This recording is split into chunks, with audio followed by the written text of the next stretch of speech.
नमस्कार रसिक श्रोते हो. आज आपण कथा ऐकणार आहोत. ऋणको. लेखक रत्नाकर मतकरी. कथासंग्रहाचं नाव आहे अंश. कथा जराशी मोठी आहे, पण मी ती सलगच वाचणार आहे, कारण सलग ऐकण्यामध्येच मजा आहे. पण समजा तुम्हाला जर वेळ नसेल तर तुम्ही ती छोटे छोटे भाग करून वाचू शकता, पण मी सलग वाचते. आणखीन एक लक्षात घ्या, ही कथा पत्ररूपामध्ये आहे आणि ह्याच्यात मजा अशी आहे की मलाच लिहिलेली ती पत्र आहेत. म्हणजे जी लिहिणारी व्यक्ती आहे तिने ती पत्र दुसऱ्या कुणाला लिहिलेली नाही आहेत, स्वतःलाच लिहिलेली आहेत. तर एवढं लक्षात घेऊन कथा ऐकायला सुरुवात करा. ऐकूया. ऋणको. प्रिय मी, आजपासून मी असं ठरवलं आहे की तुला पत्र लिहायची. अगदी नियमितपणे नव्हे, पण निदान अंतरानं. नियमितपणाचा काच मागे लावून घ्यायचा नाही, पण अगदी लिहावंसं वाटेल, सांगण्यासारखं काही असेल तेव्हा मात्र लिहायचंच, अशी या मागची आयडिया. आता तू म्हणशील की मी बेंगलोरहून डॅडी आणि मम्मी नेहमी एवढे आकांत करत असतात, त्यांना वर्षात पत्र लिहित नाही. श्रावस्तीचं लग्न झाल्यापासून तिला 3 वर्षात 3 पत्र काही लिहिली नाहीस. बिचारी एकतर्फीच पत्र लिहून स्वतःच्या संसाराचं कौतुक करत असते. इतर मित्रमैत्रिणींना तू कधी काळी पत्र लिहिशील अशी आशाच ठेवलेली नाही आहे. तर सगळ्यांना सोडून तू मलाच का वरच्यावर पत्र लिहिण्याचा निर्णय घेतलास? तुझ्या ह्या प्रश्नाचं उत्तर अगदी सोपं आहे. मित्रमैत्रिणींच्या पत्रात नेहमी काहीतरी अर्थहीन, छान, सुबक असं लिहावं लागतं. श्रावस्ती माझी सख्खी बहीण असली तरी तिच्या संसारापुढे आरती ओवाळण्याचा ठेका काही मी नाही घेतलेला. आणि डॅडी मम्मींना जरी त्यांच्या श्रावस्तीच्या लग्नानंतर जणू एकुलत्या राहिलेल्या ह्या धाकट्या मुलीची अगदी प्रामाणिक काळजी असली तरी शेवटी त्यांना त्यांचा संसार आहेच. 55 उलटून गेल्यावर मोरावळ्यासारख्या मुरलेल्या किंवा डॅडींच्या भाषेत जुन्या व्हिस्कीसारख्या मॅच्युअर झालेल्या त्यांच्या त्या संसारात पोरींची लुडबुड हवीच कशाला? माझं पत्र गेलं तर त्यांना आनंद होतो हे खरं आहे, पण नाही गेलं म्हणून काही दुःख होत नाही. तेव्हा शेवटी राहिलो आपणच. म्हणजे मला तूच आणि तुला मीच, म्हणून मी घेतलेला हा निर्णय आहे. ओके. तर मी या व्यक्तीला पत्र लिहिण्याचं दुसरं कारण असं की आपले कितीतरी प्रॉब्लेम्स आपल्याला त्या वेळेला नीटसे समजतच नाही. काळाच्या अंतराने समजतात तेव्हा फार उशीर झालेला असतो. आता हे माझं म्हणणं अनुभवावर बिलकुल आधारलेलं नाही, कारण मला आयुष्याचा अनुभव तो किती, तर फक्त 23 उणे पहिली 3 रडण्या पडण्याची एवढ्याच वर्षांचा. तेव्हा एवढ्या तुटपुंज्या अनुभवावर काय आधारणार ना? पण आपल्याला समज असते, आपलं वाचन बऱ्यापैकी असतं, शिवाय विचारही अगदी नेहमीच अचूक नसला तरी साधारण बरोबर दिशेने असतो, हो की नाही? त्यावरून सांगते की आपल्याला पटकन काही समजायचं असेल तर सोपा उपाय म्हणजे ते लिहून काढणं आणि नंतर स्वतःच ते वाचून पाहणं. त्यासाठी मी ही सगळी पत्र लिहून माझ्या मनातलं सगळं तुझ्यासमोर, म्हणजे स्वतःसमोर लख्ख मांडणार आहे. आता कोणी म्हणेल, कोणी कशाला, तूच म्हणशील की मलाच असं पत्र लिहिणं हे दुभंगलेल्या व्यक्तिमत्वाचं, स्प्लिट पर्सनॅलिटीचं लक्षण आहे. तर ते बिलकुल खोटं आहे. आपण स्वतःकडे पाहणं यात ॲबनॉर्मल काही नाही आहे. मी अगदी नॉर्मल मुलगी आहे आणि माझ्या व्यक्तिमत्वाचे 2 भाग वगैरे मुळीच पडलेले नाही आहेत. तसं पाहिलं तर एकूणच माणूस वेगवेगळ्या वेळा अगदी वेगवेगळा वागतो आणि त्याच्यात एकाच वेळी कितीतरी व्यक्तिमत्व पाहायला मिळतात. हे सांगायला काही सायकेट्रिस्टची गरज नाही आहे. आपल्या नेहमीच्याच अनुभवाची गोष्ट आहे ही. तात्पर्य, मिनालीला पत्र लिहून मनातले विचार कळवणं यात गैर काहीही नाही. गेल्याच आठवड्यात म्युझिकल इन्स्ट्रुमेंट्स ऑफ इंडियावरची डॉक्युमेंटरी संपवली. सोमवारपासून पुढच्या कामाच्या बैठकी सुरू. पुढचा विषय भारतीय वेशभूषा हा अधिकच किचकट आहे आणि त्याच्यासाठी महिनाभर तरी सकाळपासून रात्रीपर्यंत सट्टीफ वाचन करावं लागणार.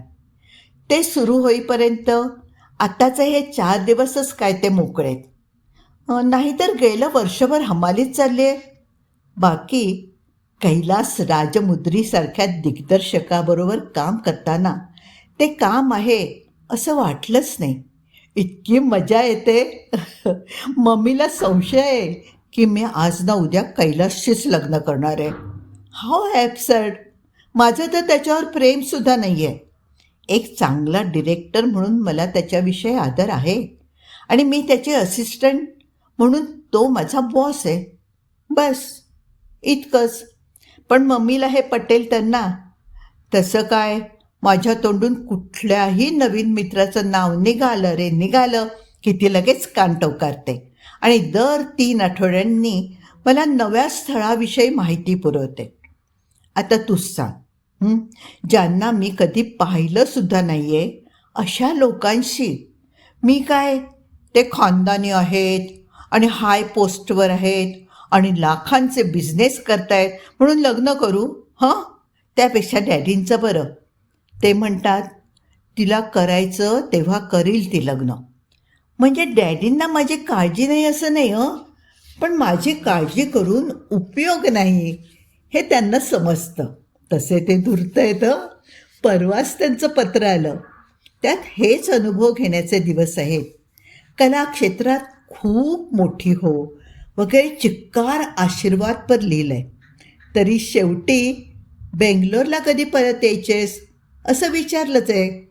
मी लिहिणार आहे, परत काही येणार नाही. उलट तुम्हीच तुमच्या श्रीमंतीच्या प्रमाणात पॉकेट मनी वाढवून पाठवत चला. माझे इथे फार हाल होत आहेत. तुम्ही सध्या पाठवता तेवढ्या पैशात माझी महिनाभराची सिगरेटसुद्धा होत नाही. डोंट वरी, हे सगळं मी लिहिणार नाही. डॅडींना माहीत आहे की मी सिगरेट ओढते, पण मम्मीला माहिती नाही आहे. पण त्यांना ते मुळीच आवडत नाही. गेल्या आठवड्यापासून एक नवीनच त्रास सुरू झाला आहे. माझी मान मध्येच आखडल्यासारखी होते. अगदी अचानक थोडा वेळ कळ येते, घुसमटल्यासारखं होतं आणि मग काही नाही, पुन्हा सगळं ठीक. हे मान आखडणं कशाचं लक्षण असेल? एखाद्या मोठ्या आजाराची तरी सुरुवात नसेल? मला थोडी काळजी वाटायला लागली. गेल्या आठवड्यात सबंध दिवसभराच्या डबिंगमुळे अजिबात कुठे जायला यायला वेळ झाला नाही. पण आता या 4 दिवसात डॉक्टरकडे जायचंच असं मी ठरवलं आहे. शरीराचे हेळसांड करणं हे निर्बुद्धपणाचं आणि त्याची नीट काळजी घेणं हे दूरदर्शीपणाचं लक्षण असतं असं परवाच मी डायजेस्टमध्ये वाचलं. खरंच आहे ते. सी यू, तुझीच मी. प्रिय मी, बऱ्याच दिवसांनी पत्र लिहिते, तरी त्यावरून मी तुला पत्र लिहित राहण्याचा निर्णय बदललेला नाही एवढं सिद्ध होतं. मध्ये कॉस्ट्युम्स ऑफ इंडियाचं सगळं प्रिलिमिनरी वर्क केलं, पण त्याबरोबर मानदुखीसाठी अनेक डॉक्टर्सना भेटले. पहिल्यांदा एक्सरे झाले, मग मसाज झाले, ट्रॅक्शन झालं, पोटात घ्यायची औषधं झाली, इलेक्ट्रिक रेज झाले आणि त्याच्या जोडीनं व्यायाम, ओव्हरऑल चेकिंग वगैरे वगैरे खूप नाटकं झाली. 25च्या आत मानेवर टेन्शन नाही, जबाबदाऱ्या नाहीत, अशा परिस्थितीत मानदुखी सुरू व्हावी याविषयी सगळ्यांनी आश्चर्य व्यक्त केलं. जसं काही मी अगदी स्वतःच्या पसंतीने हे दुखणं निवडून घेतलं आहे. काही मी आपली कामामधून वेळ काढून पळते या डॉक्टरकडून त्या डॉक्टरकडे. एकही अपॉइंटमेंट न चुकवता. असं चाललं असताना एके दिवशी मान दुखणं जसं सुरू झालं तसंच अचानक थांबलं. युनिटमधल्या सगळ्यांनी कौतुक केलं. वेळच्या वेळी आणि भाविकपणे उपचार करून दुखणं पळवून लावल्याबद्दल अभिनंदन केलं. आणि आणि परवा बघ, कुणाची तरी कॉंग्रॅच्युलेशन्स घेता घेताच परत मानेतून कळ आली आणि श्वास लागल्यासारखं झालं. कैलास राजमुद्री समोरच होता. त्याने मान चोळून दिली, प्यायला पाणी दिलं. मग हळूहळू बरं वाटलं. पण त्या 2 मिनिटात मात्र ब्रह्मांड आठवलं होतं. जगते की मरते असं होऊन गेलं होतं. संध्याकाळी मी आणि कैलास राजमुद्री दोघंच जण वेसाईड इनमध्ये बसलो होतो. स्टिरिओवर छान सिम्फनी लागली होती. दिवसभर कामही भरपूर झालं होतं. टार्गेटच्या बरंच लवकर काम आटोक्यात आल्यामुळे शूटिंग सुरू करायला आम्ही आता कधीही तयार होतो. त्यामुळे मी चांगल्या मूडमध्ये होते. मानेचं दुखणं विसरूनही गेले होते. इतक्यात कैलास राजमुद्री अगदी गंभीरपणे म्हणाला, "मिनाली, तुला एक सांगितलं तर ते हसण्यावरही नेणार नाहीस ना?" मी हसूनच त्याच्याकडे पाहिलं. "तुझं हे मानेचं दुखणं आहे ना?" "हो रे, भलत्या वयात झालं आहे." "हे काय वय आहे का सर्वायकल पेनचं?" "ही सर्वायकल स्लीप डिस्कची भानगड नाही." बिअरचा एक मोठा घोट घेत कैलास राजमुद्री म्हणाला. "मग काय असेल असं तुला वाटतं?" मी विचारलं. "सगळ्या तर ट्रीटमेंट्स झाल्या. मी तुला एक पत्ता देतो. Doctor Bose, A1 psychiatrist." मी चमकलेच. सायकॅट्रिस्ट? तुला काय म्हणायचं आहे? हे मानसिक दुखणं आहे? दुखणं मानसिक नसलं तरी कधीकधी त्याच्यावरचा उपचार मानसिक असू शकतो. डॉक्टर बोस पुष्कळ दुखणी हिप्नॉसिसने बरी करून दाखवतात. मला फारसं पटलं नाही, पण मी वाद घालत बसले नाही. इतकं केलं तिथे आणखीन एक वेगळा अनुभव.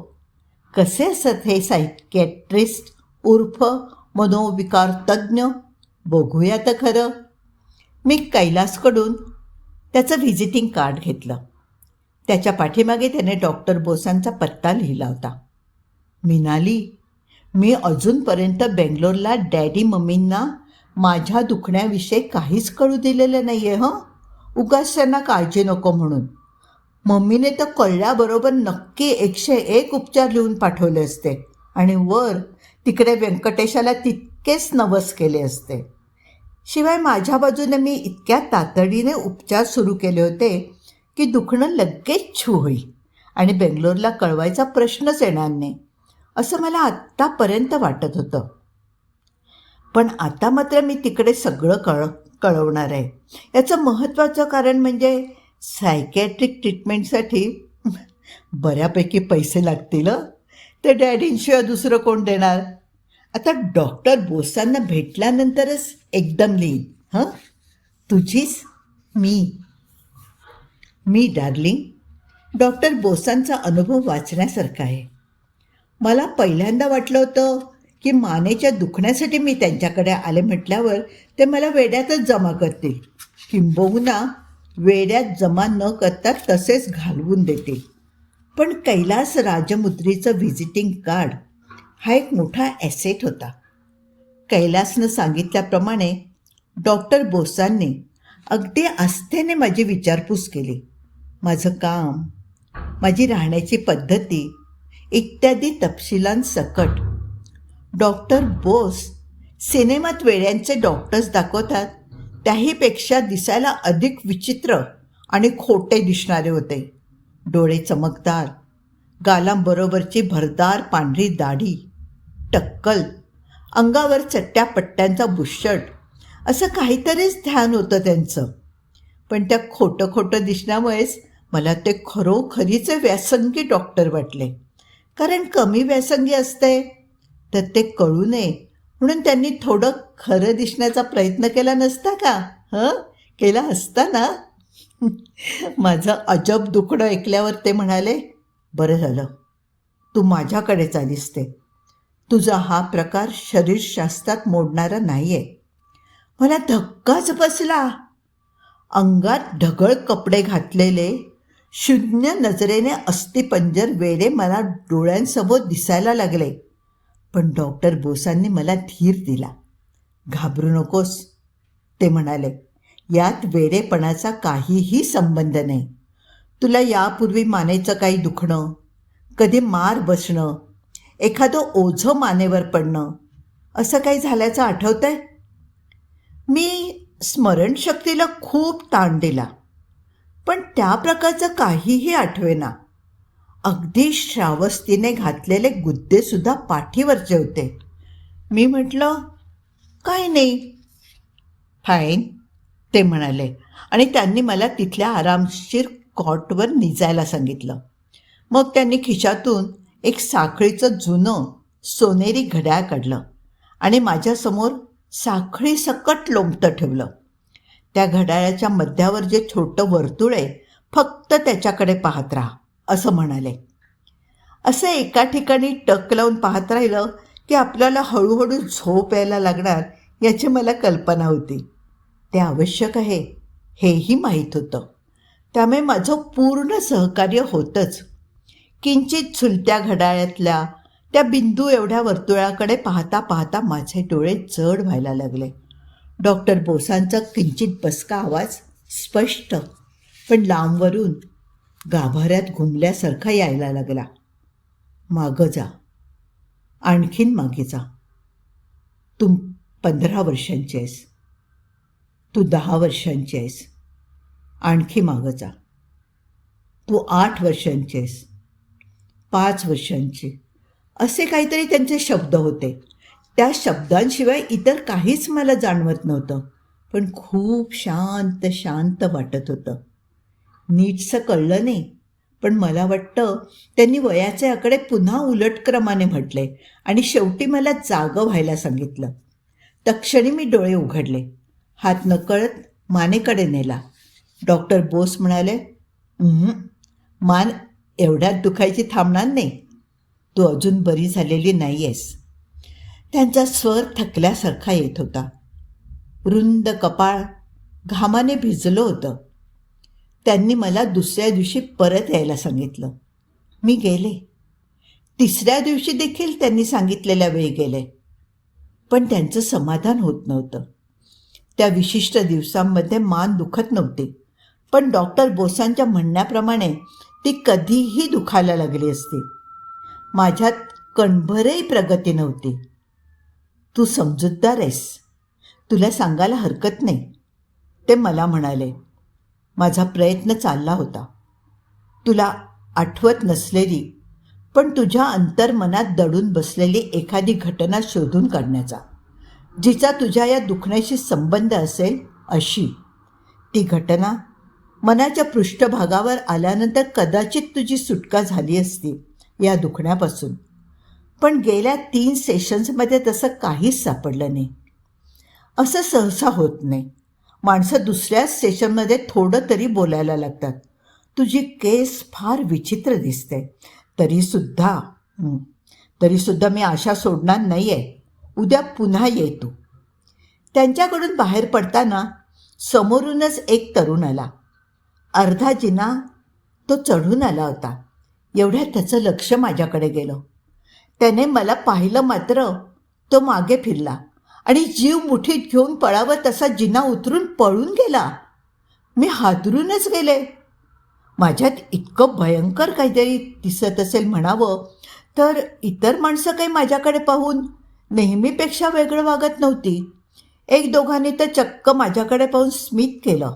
मग हा तरुणच असा का बरं? बेंगलोरहून कालच घसघशीत मनी ऑर्डर आली.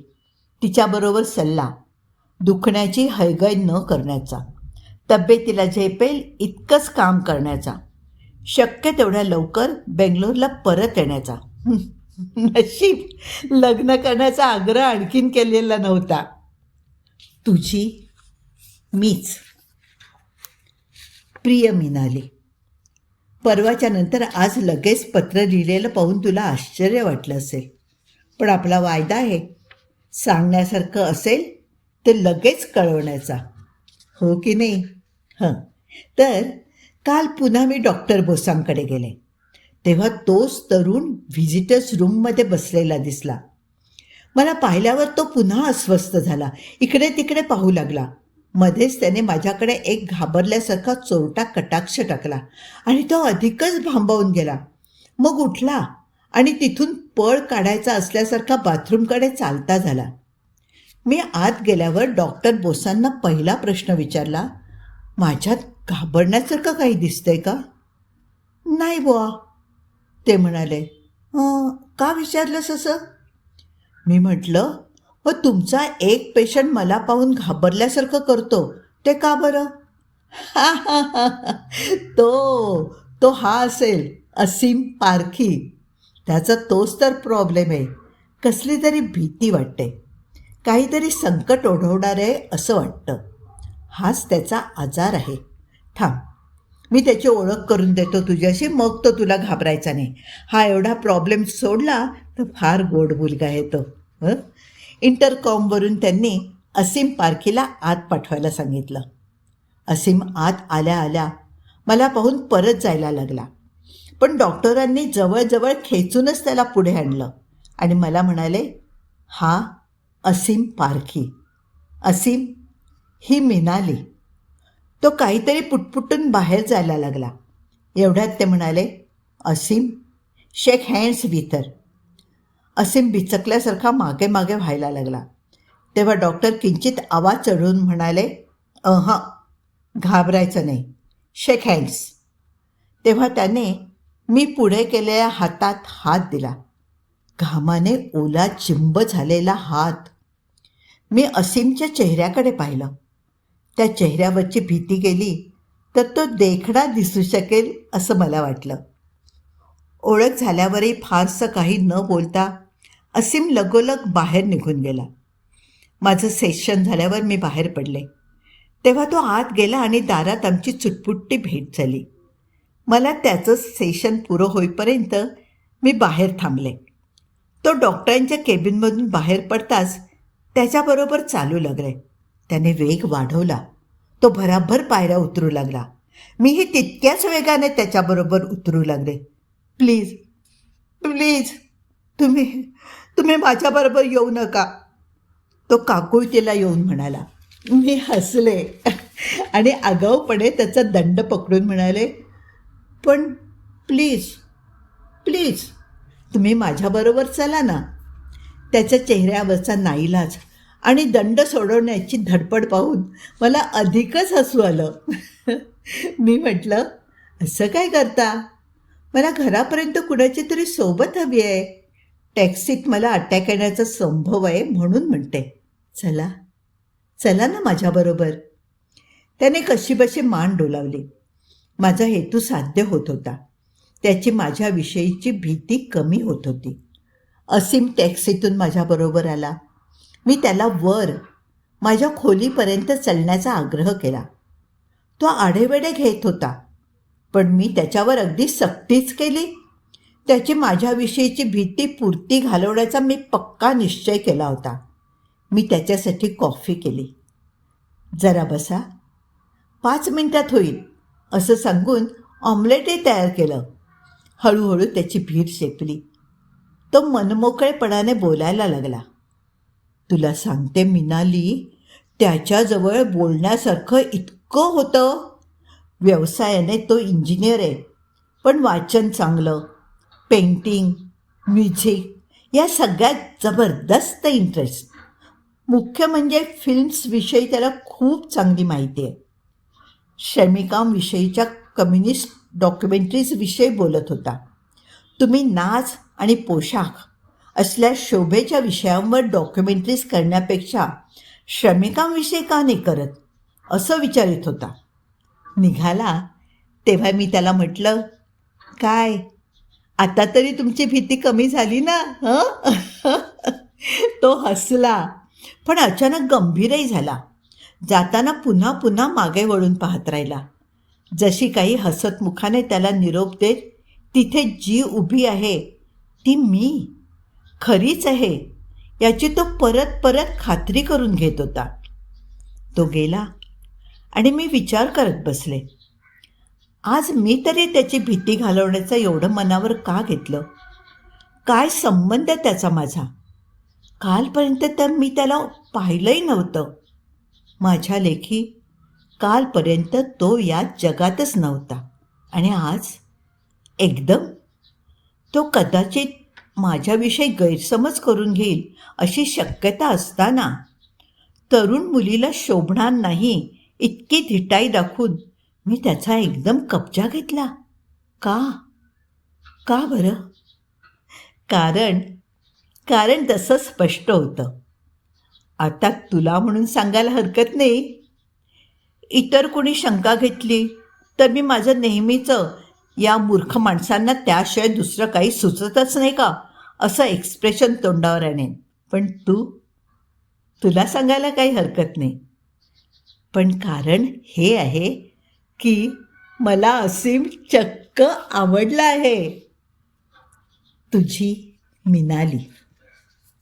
डिअर मिमी, मला असीम आवडल्याचं एवढं टॉप सिक्रेट मी तुझ्याकडे सांगून तू एका ओळीची सुद्धा प्रतिक्रिया दिली नाहीस म्हणून मी जाम वैतागले. तुझी जेलसी मला स्वच्छ दिसते आहे. यापुढे असीम प्रकरणात आपल्याला अजिबात इंटरेस्ट नसल्यासारखं तू कितीही दाखवलंस ना तरी मी तुला एकसारखं त्याबद्दल सांगून बोर करणार आहे. परवाच मी त्याला फोन केला होता. म्हटलं आज संध्याकाळी घरी आहे, मी वाट बघते. काही काम होतं. त्याने मुद्दाम वेड पांघरलं. पुरुषांचं हे आपल्याला खास इंटरेस्ट नसल्यासारखं दाखवणं किती खोटं आणि म्हणून हास्यास्पद दिसतं, हो की नाही? हो, मी गंभीरपणे म्हणाले. आमच्या बाथरूमच्या नळावर एक धरण बांधायचं आहे. त्यासाठी इंजिनियरची सक्त जरूरत आहे.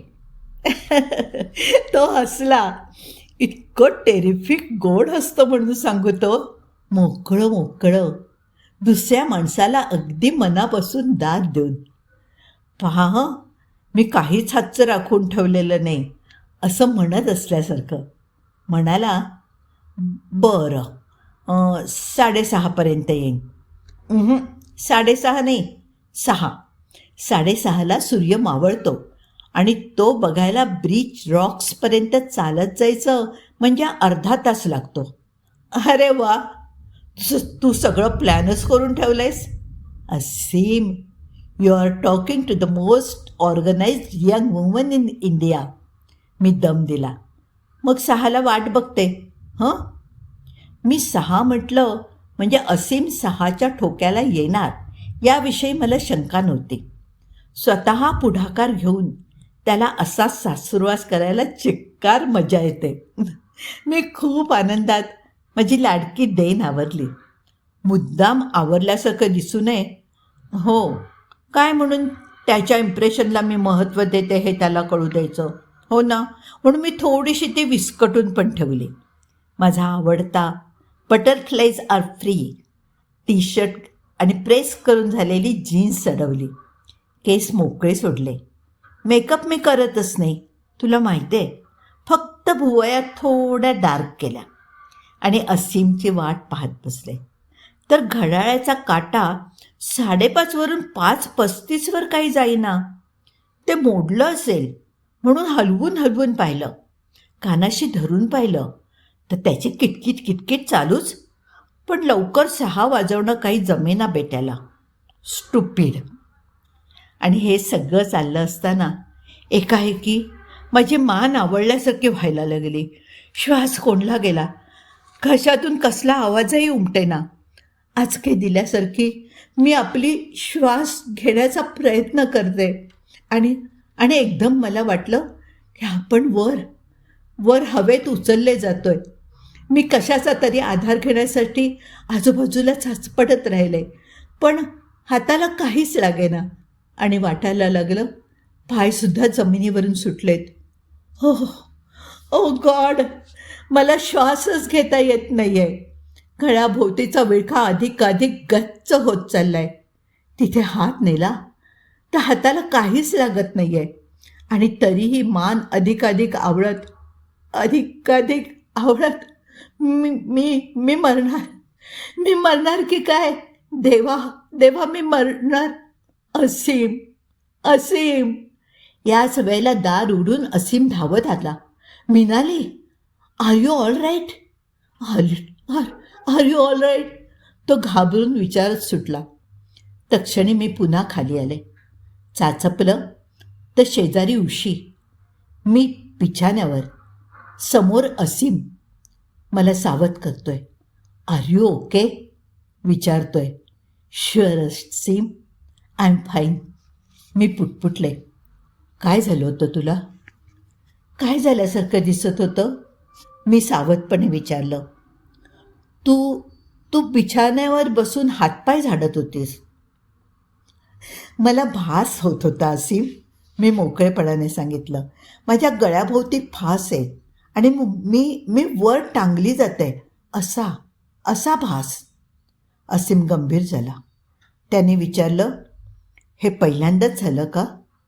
हो, पण माझ्या मान दुखण्याचा, श्वास लागण्याचा नक्कीच त्याच्याशी संबंध आहे. डॉक्टर बोसांच्या ट्रीटमेंटचाही संबंध आहे, असीम म्हणाला. ते तुला आठवणीमध्ये मागे जायला सांगतात ना? आज तुला झालेला भास कदाचित तुझ्या जन्माच्याही मागची आठवण असू शकेल. मला धक्का बसला.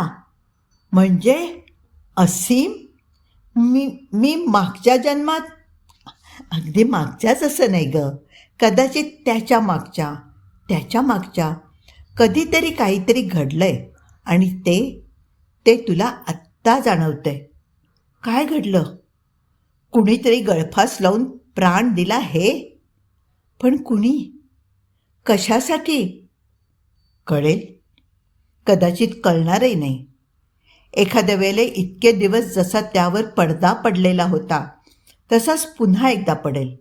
नंतर तुला काही जाणवणार नाही, आठवणार नाही. पण असीम, मला हवंय ते जाणवायला. मी घाबरणार नाही. कुठल्याही विचित्र अनुभवाला मी भिणार नाही. मला सगळे नवीन अनुभव हवे असतात. तुला अनुभव हवेत की नकोत हा प्रश्न नाही आहे. प्रश्न त्या अनुभवांना तू हवी आहेस की नकोयस हा आहे. ते तुझ्या जाणीवेत येतील किंवा नाही येणार. एनिवे, आता फार विचार करत बसलीस तर तुझा तो ब्रिच रॉक्सचा मावळतीचा सूर्य पसार व्हायचा. पाहिलंस असीम किती सेन्सिबल आहे ते. मी सांगितलं ते त्याने नीट ऐकून घेतलं, खरं मानलं. दुसरा एखादा असता तर तुला भास होत आहेत त्याचं कारण तुझी तब्येत बिघडली आहे, तुझ्या खाण्यात काहीतरी आलं आहे, तुला ताप आला आहे, तुला भ्रम झाला आहे वगैरे नसत्या गोष्टी सांगून भंडावत बसला असता. तो खरोखरच बुद्धिमान आहे. त्यामुळे बुद्धिवंतांचं सोंग घेतलेल्या माणसांसारखा नको तिथे बुद्धिनिष्ठा वापरून खरे प्रश्न बाजूला ठेवत नाही. मिनाली, मला त्याचा अधिकाधिक आधार वाटायला लागला आहे. आणि असं असूनही अधूनमधून त्याला स्वतःला अस्वस्थ वाटतं. आपल्यावर काहीतरी संकट येणार आहे अशी भीती वाटते. बोलता बोलता तो गप्प होतो. हे का बरं? स्वतःला अगदी स्वच्छ विचार करता येत असताना मुळात मानसोपचारांसाठी तो डॉक्टर बोसांकडे आलाच का? प्लीज यावर विचार करून तुझा अंदाज सांग. तुझी एम. जिवलग मी. गेल्या वेळेला मी माझ्या गळ्याला फास बसल्याचा अनुभव लिहिला होता. विचार केला तसा तो अनुभव मला अधिकाधिक खरा वाटायला लागला. सगळं पुन्हा पुन्हा आठवायला लागलं. जीवाची झालेली ती तगमग, ती घुसमट, सगळं आठवूनच डोळ्यातून पाणी व्हायला लागलं. कोण असेल ती मुलगी? का लावून घेतला असेल तिने गळ्याला फास? 4 दिवसांनी आणखीन एक प्रकार झाला. मी आणि कैलास राजमुद्री एक लोकेशन बघायला गेलो होतो. राजस्थानी पोशाखातलं एक संगनृत्य शूट करण्यासाठी मोकळी जागा हवी होती. तशी ती होती. लांब लचक वाळूचा बीच. समुद्राचा भाग अर्थातच आम्ही वापरणार नव्हतो, पण वाळू आणि लालसर दगड यांचा एक प्रचंड पट्टा मिळत होता. कैलासला जागा खूप आवडली. तो मला सांगत होता, "मिनी, हे बघ, सकाळी लवकर शूटिंग सुरू केलं ना तर सूर्य या पट्ट्याच्या डावीकडे आणि आणि बघ." एकदम मला कैलासचे शब्द ऐकूच येईनासे झाले. वाळूचा पट्टा आणि दगड हळूहळू दिसेनासे झाले आणि त्या जागी एका घराची माडी दिसायला लागली. काळोखलेली माडी. फिल्ममध्ये जसं आपण डिझॉल्व करतो तसं वाळूचं दृश्य सावकाश या माडीत विरघळत गेलं. माडीच्या अंधुक उजेडाला डोळे सरावल्यावर दिसली कोपऱ्यात सुन्नपणे बसून राहिलेली एक मुलगी. तिच्या अंगावर मला स्पष्ट दिसला नाही, पण राजस्थानी पद्धतीचा घागरा आणि चोळी असावी. डोक्यावरची ओढणी खांद्यावर घेऊन अस्ताव्यस्त पडली होती. शून्य बधीर नजरेने ती मुलगी कुठेतरी पाहत होती. आणि हे मी पाहते तेवढ्यात मला जाणवलं की मीच ती मुलगी आहे. मी माडीत बसले, पण मी कुठे आहे याच्याशी मला कर्तव्य नाही. आतून दुःखाचे कढ येत आहेत. काहीतरी परत न मिळण्यासारखं हरवलं. ते काय आहे हे माझ्या लक्षात येत नाही आहे, पण एक अमूल्य असं काहीतरी हरपल्याची जाणीव. Sense of tremendous loss. रडावंसं सुद्धा वाटत नाही आहे. बाहेर सकाळ आहे की संध्याकाळ समजतच नाही आहे. मी तशी बसली आहे. म्हणता म्हणताच पुन्हा माझ्या आजूबाजूचं सगळं वाळूच्या पट्ट्यात विरघळलं आणि मला दिसला तो काळजीत पडलेला कैलास. मी खाल्ली वाळूत बसलेली. समोर उभा राहून तो थर्मास ग्लासमधून पाणी पुढे करतोय. "हे पी मिनाली, तुला उन्हाचा त्रास होतोय. चक्कर आली आहे तुला." मी त्याचा समज तसाच राहू दिला. त्याला काही स्पष्टीकरण देण्याच्या भानगडीत पडले नाही. नाहीतरी डॉक्टर बोसांच्या ट्रीटमेंटमधून फारसं काही निष्पन्न झालं नाही हे कळल्यापासून तो माझ्या तब्येतीची चौकशी करीनासाच झाला होता. अधूनमधून रेस्ट घ्यायचा असं सांगायचा, तेवढंच. मी डॉक्टर बोसांना या प्रकाराविषयी काहीही सांगितलं नाही. जे घडतंय त्यात सायकियाट्रिस्टला करण्यासारखं काही नाही, कारण हा मनाचा आजार नाही याची मला खात्री आहे. एक मात्र खरं की डॉक्टर बोसांनी जी सेशन्स घेतली आणि मला संमोहित करून पाठीमागे जायला भाग पडलं, त्यामुळेच भूतकाळातून येणारे हे संदेश माझ्यापर्यंत पोचायला लागले. तरीही मला डॉक्टरांकडे जावंसं वाटत नाही. काहीही असलं तरी सारखंच आहे. मला कशाशीच देणं घेणं नाही आहे, कारण हे भास ही आता माझी एक अत्यंत खाजगी, अगदी गुपित म्हणावं अशी गोष्ट झाली आहे. माझ्या कधी कायच्या वैयक्तिक आयुष्यातला तो एक छुपा, अत्यंत त्रासदायक, जीव घेणा कोपरा आहे. पण कधी कायचं असलं तरी ते माझंच आयुष्य आहे आणि त्यात इतरांना सांगण्यासारखं काही नाही. म्हणूनच कैलास राजमुद्रीलाही मी त्याविषयी काही सांगत नाही. असीमला सांगते, पण असीमची गोष्टच वेगळी आहे. माझ्या वैयक्तिक आयुष्यावर त्याचा अधिकार आहे असं मला त्याला पहिल्या दिवसापासून वाटायला लागलं आहे. परवा रात्री मला अचानक जाग आली. बाथरूमजवळच्या पॅसेजमध्ये बसून कुणीतरी ऊर फुटून रडत होतं. मी घाबरले नाही, कारण मला ठाऊक होतं की ती मीच आहे. मी दिवा लावला आणि पाहते तो काय, तिथे बाथरूम समोरचा पॅसेज नव्हताच. तिथे होती घरामागची उकिरड्यासारखी जागा. तिथे पडलेला लाकडा विटकऱ्यांच्या तुकड्यांच्या ढिगाऱ्यावर पडून मी रडते. एव्हाना बिछाण्यातून उठून दिवा लावायला गेलेली मी नाहीशीच झाले होते. मला अनुभव येत होता तो विलक्षण दुःखाचा, सगळं उन्मळून पडणार असल्याचा, जिथे असुरक्षिततेची भावनाही संपते, विनाश अटळ आहे ह्याची शंका सुरत नाही, अशा संपूर्ण विध्वंसाचा. मी माझ्या नेहमीच्या जगात आले तेव्हा बिछाण्यावर होते. बरोबर, बिछानातूनच मी तो रडण्याचा आवाज ऐकला होता. तेव्हा मी आणि ती दोन होतो. मी दिवा लावला तेव्हाही ती रडत होती. त्यानंतर कधीतरी आम्ही मिसळलो. माझी ही दोन व्यक्तित्व, ती कधी मिसळतात, कधी अलग होतात, मला सांगता येत नाही. शिवाय काही क्षण बाहेरून तिच्याकडे पाहता पाहताच मी स्वतः ती होत जाते. हाही एक खास प्रकार. म्हणजे कॅमेऱ्याच्या भाषेत सांगायचं तर अंतरावर सुरू होऊन जवळ जात जात झूम अगदी क्लोजअपपर्यंत आला तरी तिथे न थांबता त्या चेहऱ्याच्या आत आत जातच राहणारा, आणि तो थांबता क्षणी कॅमेरा आतून पुन्हा बाहेरचा शॉट घ्यायला लागला. त्यातलं कसब असं की बाहेरचा झूम आणि आतून घेतलेला शॉट हे एकमेकात कसे मिसळले हे कळूच नाही. असे काहीच्या बाही विचार करत मी रात्रभर जागून अख्खं 4 स्क्वेअर पाकिट संपवलं. माझे विचार मला नेहमीच क्रमवार, आकडेवार लावता येतात.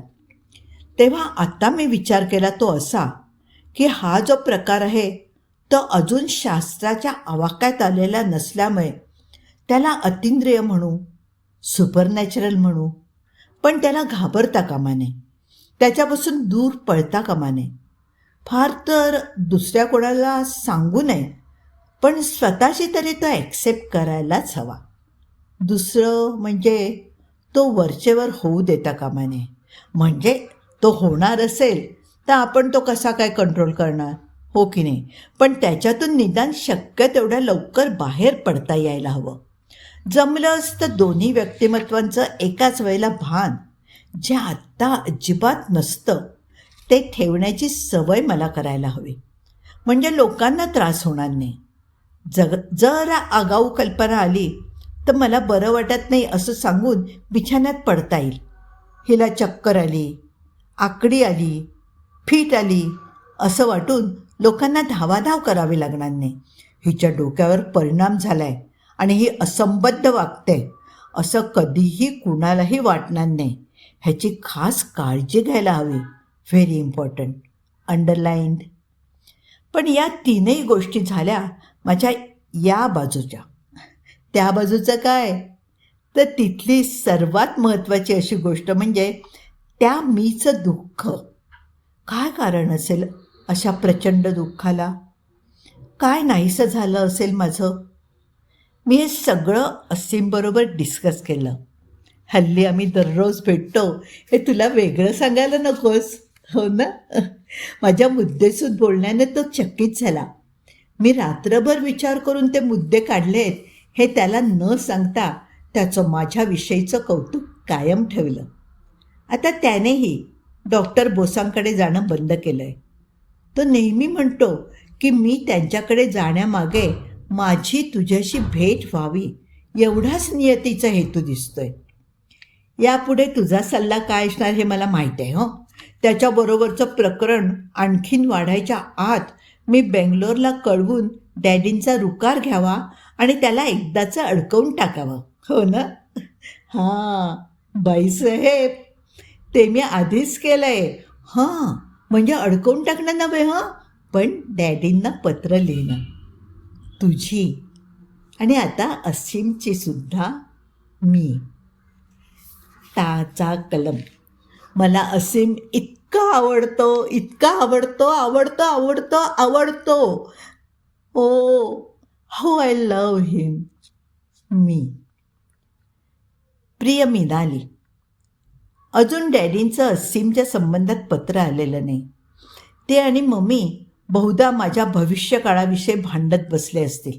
एनिवे, मी मात्र आज उद्याकडे असीमला माझं त्याच्यावर प्रेम असल्याचं सांगून टाकणार आहे. खरं तर या बाबतीत पुरुष पुढाकार घेतात, पण आजकाल सगळ्या बाबतीत जर स्त्रिया पुरुषांची बरोबरी करतात तर मी असीमने पुढाकार घेण्याची वाट का बघावी? शिवाय इथे पहिल्यापासून मीच त्याचा बखोट धरलं आहे. तसा असीम लाजाळू नाही आहे. मी काय म्हणेन याविषयी तो साशंक असेल असंही नाही. मी त्याला आवडतं हे स्पष्ट दिसतं. पण तसं तो कित्येकदा वेगवेगळ्या शब्दांनी सुचवतो. परवाच म्हणत होता की मला शक्य असतं तर मी तुला भेटल्या वाचून राहिलो असतो. कितीतरी वेळा मी मनाशी ठरवलं की उद्यापासून भेटणं बंद करायचं, पण अशी काही विलक्षण ओढ लागते की नकळत माझी पावलं मला तुझ्याकडे घेऊन येतात. मी विचारलं, पण मला भेटायचं नाही असं तू मुळात ठरवतोसच का? तर म्हणाला, सांगणं कठीण आहे, पण मनात येतं की हे बरं नाही. मी तुला असाच भेटत राहिलो तर संकटात सापडल्या वाचून राहणार नाही. मी यावर अर्थातच भरपूर विनोद केले आणि म्हटलं, हे तर उघडच आहे की मी तुला कधीतरी संकटात टाकणार, अगदी जीवावरच्या. पण असली सुंदर संकटं अटळ असतात इंजिनियर साहेब, त्यांना अगदी शब्दशः तोंड द्यावं लागतं. आता मला ती दुर्दैवी मी कमी कमी अंतराने वरचेवर भेटायला लागली आहे. परवा पहाटेलाच मला एकदम जाग आली. पाहते तर माझ्या 15x12 खोलीचं एका साधारण तेवढ्याच लांब रुंद पण जुनाट अंधाऱ्या खोलीत रूपांतर झालेलं. वर धुणी वाळत घालायच्या असतात तशा आडव्या काठ्या, त्या काठ्यांपैकी एकावर एक लाल रंगाची ओढणी बांधलेली, ती खालपर्यंत आलेली. आणि बापरे, 2 चौरंग एकावर एक ठेवून मी त्यावर उभी. आणि कसला उद्योग चालवलाय माहीत आहे, त्या ओढणीला गाठ मारण्याचा फासासारखी. मला कळत नव्हतं का म्हणून मी हा फास तयार करते, पण तोवर मी तीच झाले होते. ओढणीचा फास मी गळ्यात टाकलासुद्धा. मनात येत होतं, बदनामीपेक्षा अशी सुटका देखील पुरवली, जगण्यात काय अर्थ आहे. विचारातच मी चौरंगाला लाथ मारली आणि लगेच मूळच्या खोलीत परत आले. बापरे, मागे एकदा घुसमटण्याचा जो जीवघेणा अनुभव मी घेतला होता त्याच्या किती जवळ जाऊन मी आज परत आले होते. मध्येच लिहायला सोडलेलं पत्र काही दिवसांनी परत सुरू करते. मधून मधून मानेतून कळ येणं आता पुष्कळच कमी झालंय. मात्र राजस्थानी मीचा वावर बराच वाढलाय. त्याला आवर घातला नाही तर एखाद्या वेळेला ती माझा संपूर्ण कब्जा घेईल आणि मिनालीचा अवतार पुरताच संपेल, अशी ही भीती आहे. असीमला मी हे सांगितलं तर तो किती घाबरला. तो माझ्या त्या अवताराविषयी ऐकून घेतो पण बोलत काहीच नाही. तो विषय निघाला की गप्प बसून राहतो. मला खरं सांगू, त्या मी विषयी अतिशय आपुलकी वाटते. तिने फार वेळा येऊ नये, फार वेळ दिसू नये, असं वाटता वाटताच तिचं दुःख समजून घ्यावं. त्यासाठी जास्तीत जास्त वेळ आपण ती असावं असं परस्पर विरुद्ध वाटत असतं. तिच्या दुःखाचं कारण काय असावं ते समजून घ्यायलाही मी अधीर झाले. कालच मी शूटिंगहून परत आल्या आल्या, या शेड्यूलला तू नसलीस तरी चालेल, थोडा आराम कर, यू नीड इट, असं कैलासनं सांगितलेलं असूनही मी ते ऐकलं नाही. कारण बाहेरच्या वातावरणामध्ये मन गुंतलं असताना ती येण्याचा संभव कमी. I have got to control myself. आणि आल्या आल्या माझ्या एकदम लक्षात आलं की खोली बदललेली आहे. मी अंग चोरून दाराशी उभी आहे आणि बाहेरच्या पडवीत चाललेला प्रकार पाहत ऐकत मुसमुसते आहे.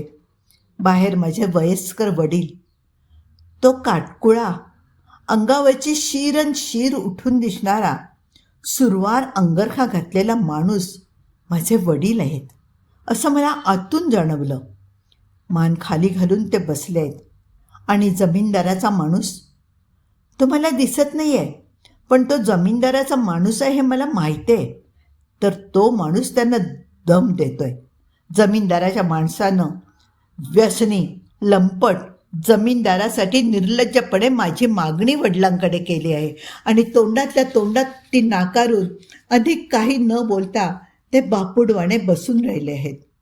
मी परत माझ्या जगात आले. तरी त्या वेळेला उसळलेल्या संतापाची आग अजून माझं अंग जाळत होती. इकडे माझे डॅडी बेंगलोरला निर्धास्तपणे राहत आहेत, तरी माझ्या अंगाला बोट लावायला कोणी धजत नाही आहे. आणि त्यावेळेला माझे वडील माझा सांभाळ करत असतानाही मी इतकी असहाय्य. मी असीमला हा अनुभव सांगितला. तो तो ऐकून स्वतःमध्ये जिरवत असल्यासारखा खाली मान घालून बसून राहिला. त्याचा मूड सुधारावा म्हणून मी म्हटलं, मी डॅडींना कळवलंय.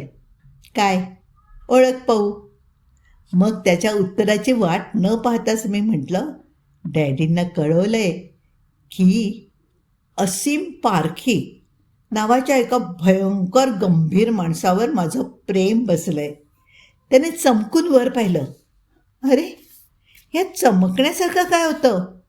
जसं काही माझं त्याच्यावर प्रेम आहे हे त्याला माहीतच नव्हतं. आता तुझी बोलण्याची पाळी. बोल, मी त्याला बजावलं. माझंही तुझ्यावर प्रेम आहे, तो संथपणे म्हणाला. मग काय? त्या संध्याकाळी आम्ही जंगी सेलिब्रेशन केलं. खूप भटकलो. एक म्युझिकल कॉन्सर्ट अर्धवट ऐकलं आणि हॉन्टेड हाऊसमध्ये तंदुरी चिकन खाल्लं, बिअर प्यायलो, डान्स केला, खूप खूप मजा केली. आणि दमून घरी येऊन मी बिछाण्यावर अंग टाकलं आणि त्या क्षणी मानेतून कळ आली. नाही ग बाई, तुला विसरले नाही मी, असं म्हणते. तोवर माझ्या दोन्ही बाजूंनी झाडं, मध्ये लहानशी वाट. त्या वाटेवरून मी जीव घेऊन पळते पळते पळते. मध्येच पाठीमागची चाहूल घेते, परत पळते. घागरा पायात येतोय, तो उचलते, अडखळते, ठेचकाळते, पण थांबायला फुरसत नाही. माझ्या मागे बुटांचे आवाज कधी थांबतायत, कधी खाड खाड धावतायत. माझा अंदाज घेत मला खात्री आहे की मी फार लांब नाही पळू शकणार. माझ्या मागे लागलेल्या त्या राक्षसी जमीनदाराच्या मी पुरती आटोक्यात आहे. तो नुसता मला खेळवण्यासाठी पळू देतोय. तरीही शेवटची धडपड म्हणून मी पळते पळते आणि एकदम धचकून मी थांबते. मधूनच झुडपातून येऊन त्याने माझी वाट अडवली आहे. माझं अंग घामाने थपथपलेलं. दुबळा पडलेला हात लांबवून मी सिगारेटचं पाकीट उचललं. हात थरथरत असताना तशीच काडी पेटवली आणि तोंडातल्या सिगारेटला लावली. माझं डोकं भणभणायला लागलं. का हा त्रास? का हे सगळं मी पुन्हा एकदा सहन करायचं? का? आणि याचा शेवट कधी होणार? याचा शेवट आणि काय होणार? तुझीच मी. डिअर मी. आज मी इतकी आनंदात होते. कशामुळे? ओळख? बरोबर डॅडींचं पत्र आलं. त्यांनी खूप खुशीत लिहिलं आहे. त्या अर्थी मम्मीने त्यांचं डोकं फार खाल्लं नसावं. असीम वर्णनावरून तरी फार आवडला त्यांना. He seems to be the right kind.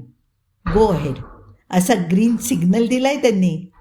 मम्मीने पत्राच्या शेवटी 2 ओळी लिहिल्या आहेत, माझ्यावर पुरता अविश्वास दाखवणाऱ्या. जमेल तेवढ्या लवकर लग्नाचं ठरवा. त्याआधी फार मोकळेपणाने वागू नका, अशा. पत्र खाली ठेवते एवढ्यात भांडी गडगडल्याचा आवाज झाला. मी ओळखलं. चटकन बिछाण्यावर चढून भिंतीला टेकून बसून राहिले. त्या घरात माणसं शिरली होती. हातात चाबूक, पायात शिकारी बूट. त्या बुटांनी ते एक एक वस्तू लाथाडत होते, पाडत होते. भांडी गडगडत गेली. कपाटं उघडली. त्यातल्या एक एक वस्तू बाहेर काढून फेकायला सुरुवात झाली. कपडे ओढले, फेकले. घरातली सगळी माणसं एका कोपऱ्यात अंगाची मुटकुडी करून बसलेली. बाबा लांबूनच गयावया करतायत आणि विध्वंस वाचवायचा प्रयत्न करतायत.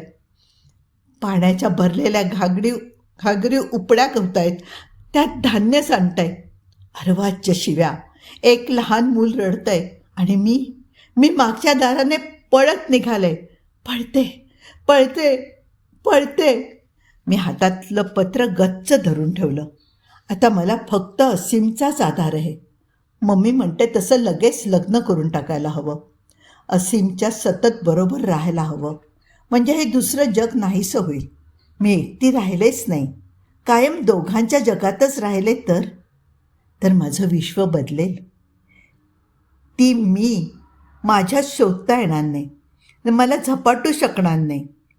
मी त्याच तंद्रीत असीमच्या घरापर्यंत आले. कशीबशी पायऱ्या चढून गेले आणि तेवढ्यात पुन्हा पळते. मी पळते, झुडपांच्या आसऱ्याने मधल्या लहानशा वाटेवरून धावते आणि एकदम माझी वाट अडवली जाते. मी मान फिरवून पळत सुटते. जमीनदार पाठीमागून माझ्यावर झडप घालतो, मला गच्च पकडून धरतो. माझ्या अंगात विलक्षण बळ आहे. मी त्याला हिसडा देऊन पळण्याचा प्रयत्न करते, पण खाली कोसळते. तो माझ्या अंगावर पडतो. त्याच्या अंगाचा रानटी श्वापदासारखा वास.